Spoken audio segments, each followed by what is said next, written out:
Hello friends, আমি Nandita. Welcome back to স্বাদের kitchen. আশা করছি আপনারা সকলেই খুব ভালো আছেন। আজকে আমি একটি বিশেষ স্পেশাল এপিসোড নিয়ে হাজির হয়ে গিয়েছি। ঈদ তো অলমোস্ট চলেই এসেছে, আর সেই উপলক্ষকে কেন্দ্র করেই আমার আজকের রেসিপি মাটন বিরিয়ানি। এটি নিয়ে এমন কিছুই বলতে হবে না। আমার ধারণা এটি এমন একটি খাবার যা শুনলেই মুখে জল এসে যায়। ছোট বড় সকলেরই অত্যন্ত পছন্দের একটি জিনিস। যে কোনো রকমের পরব, ঘরোয়া অনুষ্ঠান বা পার্টিতে আমার এই রেসিপি ট্রাই করে সকলের মন জয় করতে পারবেন অত্যন্ত বিশ্বাসের সঙ্গে এই কথা বলছি। ছোট ছোট টিপস শেয়ার করেছি, তাই স্কিপ না করে অবশ্যই পুরো ভিডিওটি দেখে নিতে হবে। চলুন দেখে নিই। প্লিজ আমার চ্যানেলটি সাবস্ক্রাইব করবেন, নোটিফিকেশন বেল আইকন অন করে দেবেন, যাতে আমার দেওয়া সব ভিডিওগুলো আপনি দেখতে পান সম্পূর্ণ ফ্রিতে। আজকের মাটন বিরিয়ানি বানানোর জন্য আমি এখানে 1 কেজি খাসির মাংস নিয়ে নিয়েছি। খাসির মাংসগুলোকে আমি একটু চর্বিযুক্ত দেখেই নিয়ে নিয়েছি। এখানে হাড়, সলিড পিস সবগুলোই আমি ব্যবহার করেছি। রেগুলার কাটের থেকে একটু বড় পিস করে কেটে নিয়েছি। মোটামুটি ঝাল মাংস রান্না করলে এক একটি পিস কেটে আমি এখান থেকে 2 টুকরো মাংস বের করতাম। মাটনগুলোকে খুব ভালোভাবে ধুয়ে পরিষ্কার করে নিয়েছি, আর মাটনের মধ্যে থাকা এক্সট্রা ওয়াটারগুলোকে কিচেন পেপারের মাধ্যমে সোক করে নিয়েছি। মোটামুটি মাটনগুলোকে একটু ড্রাই আউট করে নিতে হবে, যাতে এক্সট্রা কোনো ওয়াটার না থাকে।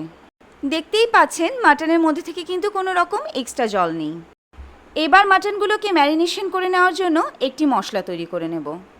1 কেজি মাটনের জন্য আমি এখানে নিয়ে নিচ্ছি 100 গ্রাম টক দই। এর মধ্যে দিয়ে দিচ্ছি 1.5 চামচ জিরে গুঁড়ো, 1 চামচ শুকনো লঙ্কার গুঁড়ো, কাশ্মীরি শুকনো লঙ্কার গুঁড়ো 1 চামচ, 1 চামচ গোলমরিচের গুঁড়ো, 1 চামচের থেকে একটু কম বিরিয়ানি মশলার গুঁড়ো, দিয়ে দিচ্ছি 5টা ছোট এলাচ, এরকম মাপের 2টো দারচিনি, 7 থেকে 8টা লবঙ্গ, 1/4 চামচ গরম মশলার গুঁড়ো, দিয়ে দিচ্ছি 2 চামচ নুন, 1 চামচ চিনি, 1.5 চামচ রসুন বাটা, 1.5 চামচ আদা বাটা, 2 চামচ গোলাপ জল, 2 চামচ কেওড়া জল।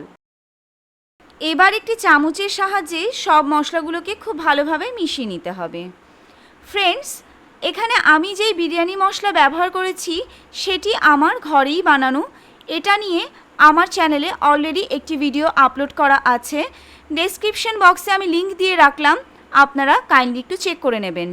যে কোনো মোগলাই জাতীয় রান্নার ক্ষেত্রেই আপনারা এই মশলাটি ব্যবহার করতে পারবেন। সো বাড়িতে এই মশলা তৈরি করে রাখলে ঝটপট যে কোনো রান্নায় ব্যবহার করতে পারবেন। আর হ্যাঁ, একটি কথা, সেটি হচ্ছে নুন চিনির পরিমাণ নিজেদের টেস্টের রেশিও অনুযায়ী কম বেশি করে নিতে পারেন।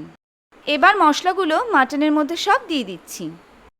আজকের বিরিয়ানি তৈরি করবার জন্য আমি মোটামুটি মিডিয়াম সাইজের 7টা পেঁয়াজ বেরেস্তা করে নিয়েছি।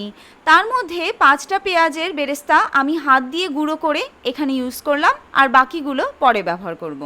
দিয়ে দিচ্ছি 1 টেবিল চামচ দেশি ঘি। পেঁয়াজ বেরেস্তা করার পরে যেই ভাজা তেলটুকু ছিল সেই তেল আমি 1/2 কাপ এর মধ্যে দিয়ে দিলাম। এবার সবকটি উপকরণ দিয়ে আমি মাটনটিকে খুব ভালোভাবে মেখে নেব।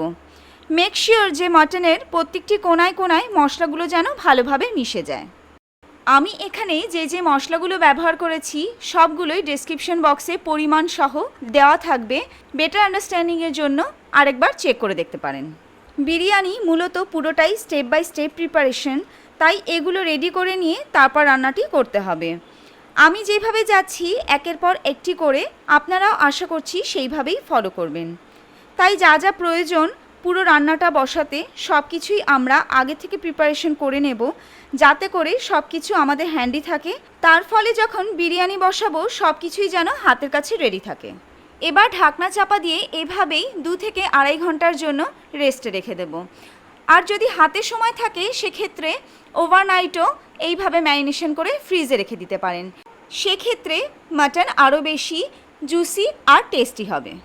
এবার একটি দুধের মিশ্রণ তৈরি করে নেব। তার জন্য আমি এখানে 1/2 কাপ গরম দুধ নিয়ে নিয়েছি, আর তার মধ্যে দিয়ে দিচ্ছি 1 চিমটি জাফরান। এটি কিন্তু অরিজিনাল জাফরান। আর এর মধ্যে দিয়ে দিচ্ছি কিছুটা পরিমাণ কেসর ফুড কালার। দিয়ে দিচ্ছি 1 চামচ গোলাপ জল, 1 চামচ কেওড়া জল, আর দিয়ে দিচ্ছি খুব সামান্য মিঠা আতর। আমি এখানে 1 ড্রপ মিঠা আতর দিয়েছি, আপনারা চাইলে এক্ষেত্রে 2 থেকে 3 ড্রপ দিতে পারেন। তবে মিঠা আতরের ফ্লেভার খুব স্ট্রং হয়, আমার মনে হয় খুব বেশি দিলে মুখ চড়িয়ে আসবে, খেতে ভালো লাগবে না। এবার আমি 10 থেকে 12টা আমন্ডস অর্থাৎ কাঠবাদাম একটু ড্রাই রোস্ট করে নেব। 1 মিনিট সময় ধরে লো ফ্লেমে একটু হালকাভাবে ড্রাই রোস্ট করে নেবেন, খুব বেশি করে কিন্তু ড্রাই রোস্ট করতে হবে না। এবার কাঠবাদামগুলো মিক্সিতে খুব ভালো মতো ব্লেন্ড করে নেব। দেখতে পাচ্ছেন কাঠবাদামগুলো গুঁড়ো হয়ে গেছে, এবার একটি বাটিতে সরিয়ে রাখছি। এবার ব্লেন্ডারের বাটিতে 100 গ্রাম মাওয়া এইভাবে টুকরো টুকরো করে নিয়ে নিচ্ছি, এগুলোকেও খুব ভালো মতো গুঁড়ো করে নেব। দেখতে পাচ্ছেন মাওয়াগুলো খুব ভালো মতো গুঁড়ো হয়ে গেছে। এবার একটি বোলের মধ্যে মাওয়ার গুঁড়ো আর কাঠবাদামের গুঁড়ো নিয়ে নিয়েছি, তার মধ্যে করে রাখা পেঁয়াজ বেরেস্তার বাকি অংশটুকু গুঁড়ো করে দিয়ে দিচ্ছি। এবার প্রত্যেকটি উপকরণ একটি চামচের সাহায্যে খুব ভালো করে মিশিয়ে নেব। 1 কেজি মাটনের জন্য আমি এখানে 1 কেজি পরিমাণ বাসমতি চাল নিয়েছি। 4 বার 5 বার করে পরিষ্কার জলে খুব ভালো মতো ধুয়ে আমি এখানে আধা ঘন্টার জন্য চালগুলোকে ভিজিয়ে রাখব। 2টো মিডিয়াম সাইজের আলু আমি এখানে খুব ভালোভাবে ছুলে ধুয়ে পরিষ্কার করে নিয়েছি, আর সেগুলোকে কেটে আমি এরকম হাফ করে নিয়েছি। যারা বিরিয়ানিতে আলু পছন্দ করেন তারা এখানে আরও 2-3টে আলু বেশি দিয়ে দিতে পারেন। এবার এর মধ্যে দিয়ে দিচ্ছি কিছুটা পরিমাণ কেসর ফুড কালার, আর দিয়ে দিচ্ছি হাফ চামচ নুন। এবার আলুর সঙ্গে খুব ভালো করে এগুলোকে সব মিশিয়ে মাখিয়ে নেব। এবার 1 টেবিল চামচের মতো রিফাইন অয়েল নিয়ে কড়াইতে ভালো মতো গরম করে নিচ্ছি, আর তার মধ্যে মেখে রাখা আলুগুলো এক একটি করে দিয়ে দিলাম। এবার মিডিয়াম ফ্লেমে আলুগুলোকে 1.5 থেকে 2 মিনিটের মতো করে একটু ভেজে নিতে হবে। আলুগুলোকে খুব কড়া করে ভেজে সেদ্ধ করার প্রয়োজন এখানে নেই, মোটামুটি হালকাভাবে আলুগুলো একটু ভেজে নিলেই হয়ে যাবে। আলু ভাজার তেলের মধ্যেই ম্যারিনেশন করে রাখা মাটনগুলো সব দিয়ে দিচ্ছি। ম্যারিনেশনের সময় আমি এর মধ্যে যা যা প্রয়োজন সবটাই দিয়ে দিয়েছি, তাই নতুন করে এখানে কোনো কিছু আর অ্যাড করবার প্রয়োজন নেই। এবার গ্যাসের ফ্লেমটি মিডিয়ামে রেখে ঢাকনা চাপা দিয়ে 10 মিনিট ধরে মাংসগুলোকে কষা হতে একটু ছেড়ে দেব। 10 মিনিট পরে ঢাকনাটা একটু উঠিয়ে দিচ্ছি। দেখতে পাচ্ছেন মাংসগুলো খুব ভালো মতো কষা হয়ে গেছে।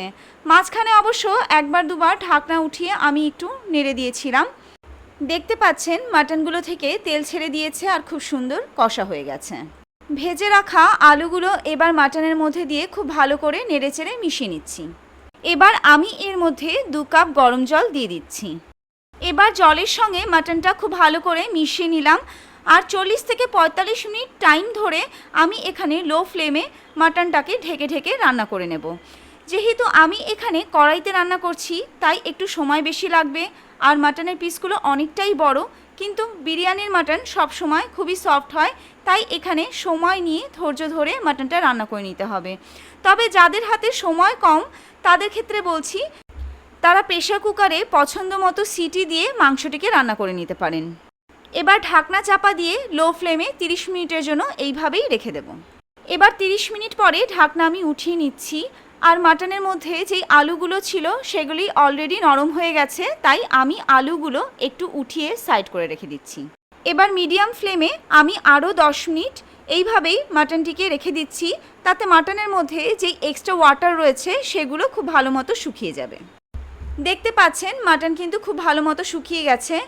ওপরে যেগুলো দেখা যাচ্ছে সেগুলো কিন্তু মাটনের ঝোল নয়, এগুলো মাটনের ফ্যাট আর তেল।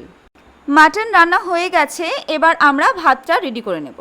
এবার আমি একটি বড় হাঁড়ি নিয়ে তাতে অনেকটা পরিমাণ জল নিয়ে নিলাম, আর আমি এর মধ্যে দিয়ে দিচ্ছি 7 চামচ নুন। আপনারাও চেষ্টা করবেন একটু বেশি নুন দেওয়ার, আর নুন দেওয়ার পরে জলটাকে একটু টেস্ট করে দেখবেন। যদি জলে নুনের মাত্রা বেশি থাকে তো সেক্ষেত্রে বুঝতে হবে ভাতের মধ্যেও নুনের পরিমাণ ঠিক থাকবে। দিয়ে দিচ্ছি 2 চামচ রিফাইন অয়েল, এতে ভাত ঝরঝরা থাকবে, একটি আরেকটির গায়ে লাগবে না। দিয়ে দিচ্ছি গোটা একটি স্টার অ্যানিস, 7 থেকে 8টা লবঙ্গ, 1/4 টিস্পুন শাহজিরে। এবার সবগুলোকে একটু হাতার মাধ্যমে নেড়ে মিশিয়ে নিলাম, আর জল ফুটে ওঠা অবধি একটু অপেক্ষা করে যাব। জল খুব ভালো মতো ফুটে উঠেছে, এবার ভিজিয়ে রাখা চালগুলো থেকে জল ঝারিয়ে চালগুলো আস্তে আস্তে হাতা দিয়ে দিচ্ছি। চালগুলো দেবার পরে একটি হাতা দিয়ে খুব ভালো করে জলের সঙ্গে একটু নেড়ে দিচ্ছি, আর 6 থেকে 7 মিনিটের জন্য চালগুলোকে একটু সেদ্ধ করে নেব। চালগুলো সেদ্ধ হয়ে গেছে, দেখতে পাচ্ছেন হাত দিয়ে একটু টিপে দেখিয়ে দিচ্ছি, ঠিক এরকম পর্যায়ে থাকবে। ভাতগুলো মোটামুটি 90%-এর মতো কুক করে নিতে হবে। এবার খুব ভালো মতো ভাতের থেকে জলগুলোকে ছাড়িয়ে নিচ্ছি। আমি এবার একটি বড় মাপের হাঁড়ি নিয়ে তার মধ্যে কিছুটা অয়েল গ্রিস করে নিচ্ছি। আপনারাও সবসময় চেষ্টা করবেন যেই পাত্রে বিরিয়ানি লেয়ার বসাবেন সেই পাত্রটি একটু বড় নেওয়ার, কারণ বিরিয়ানি নেওয়ার পরেও মিক্সিং করার জন্য কিছুটা জায়গা ফাঁকা রাখা প্রয়োজন। এবার হাঁড়ির মধ্যে কিছুটা মাংস দিয়ে দিয়ে পার্ট বাই পার্ট লেয়ার তৈরি করে নেব। দেখতে পাচ্ছেন মাটনটা এতটাই সফট হয়ে গেছে যে হাড় থেকে মাংস সম্পূর্ণ আলাদা হয়ে যাচ্ছে। এবার হাফ রাইসটা আমি এর মধ্যে ছড়িয়ে দিচ্ছি। এবার কাঠবাদাম, মাওয়া আর পেঁয়াজ বেরেস্তার যে মিশ্রণটি করেছিলাম তার অর্ধেকটা এর ওপরে ছড়িয়ে দিচ্ছি। এবার দুধের মিশ্রণটি এর ওপরে হাফ ছড়িয়ে দিলাম। এবার বাকি মাংসগুলো ছড়িয়ে ছড়িয়ে দিয়ে দিচ্ছি। সেমভাবে ব্যালেন্স ভাতগুলো এইভাবে খুব ভালো মতো ছড়িয়ে দিলাম। এবার আলুগুলো ফাঁকা ফাঁকা করে ভাতের মধ্যে ঢুকিয়ে দেব। কাঠবাদাম আর মাওয়ার বাকি মিশ্রণটিও দিয়ে দিলাম। 2 টেবিল চামচ দেশি ঘি ছড়িয়ে ছড়িয়ে দিয়ে দিলাম। সবশেষে দুধের বাকি মিশ্রণগুলো ভালো মতো ছিটিয়ে ছিটিয়ে দিয়ে দিলাম। এবার হাঁড়ির মুখটিতে একটি ঢাকনা দিয়ে ফয়েল পেপার দিয়ে খুব ভালো মতো সিল করে দিচ্ছি। আপনারা চাইলে আটা দিয়েও হাঁড়ির মুখটা সিল করতে পারেন, তবে এইভাবে যদি ফয়েল পেপার দিয়ে সিল করেন সেই ক্ষেত্রে কিন্তু ভেপারটা আউট হয় না। এবার একটি তাওয়া গরম করে তার ওপর হাঁড়িটি চাপালাম।